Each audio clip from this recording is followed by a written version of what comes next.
Hi everyone, welcome to this new session and the last of our series of filter and advanced filter. Now here I will be discussing about the several additional filter criteria that you can use to customize your final answer. I have given the chart on my left which I will pick some of them from and demonstrate to you how those work. For example, I have taken a very small data.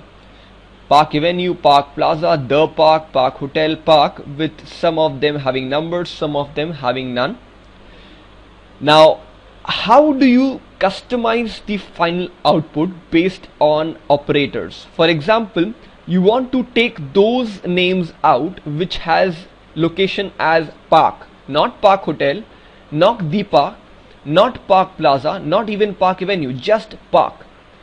The criteria that I'll be using is the one that is blinking on my screen, single quotation equal to Park, which I have also exhibited out here. So if I double click on this, single quotation and equal to Park, this means only Park. Let me demonstrate to you. So advanced, copy to another location as we made the choice last time. List range, let me choose the entire database, which is very small in this case.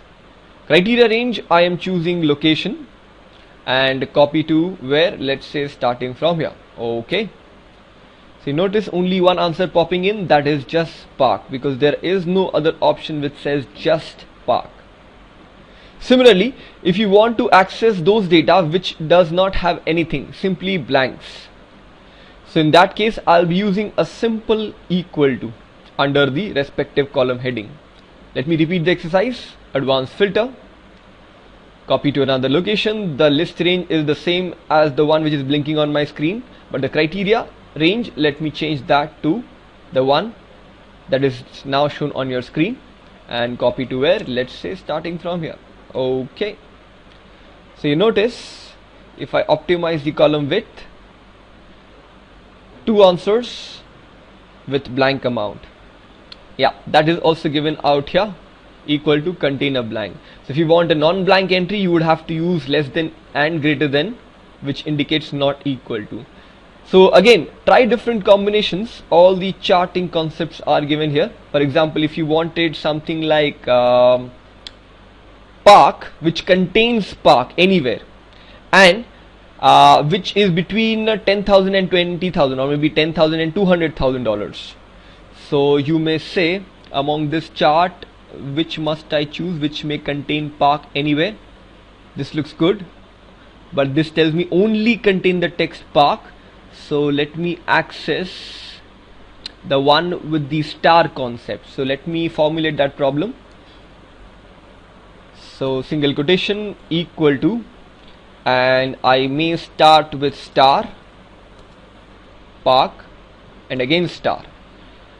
Now I have to add two more columns, that is amount dollars twice. One is to ensure that this is greater than $10,000 and the other less than $20,000. Yeah, to make it more prominent, let me just make one of the questions as $228,000. Okay, so let me go to advanced. List range remains same as before. Criteria range, let me extend this criteria. This is the correct criteria range. Copy to where, let me choose it out here. Okay, none. Let's see why. Okay, since I have mentioned $20,000, hence it is not picking up any values. Let me make that correction, $200,000. Let me repeat the exercise. Advanced, copy to another location. List range is the same as last time. Criteria range is also the one that I had chosen a minute back, and copy to where, let's say starting from here this time. Okay, so you have the client names which have Park in them anywhere, because I have used wildcard character, something I'll be using in find and replace later.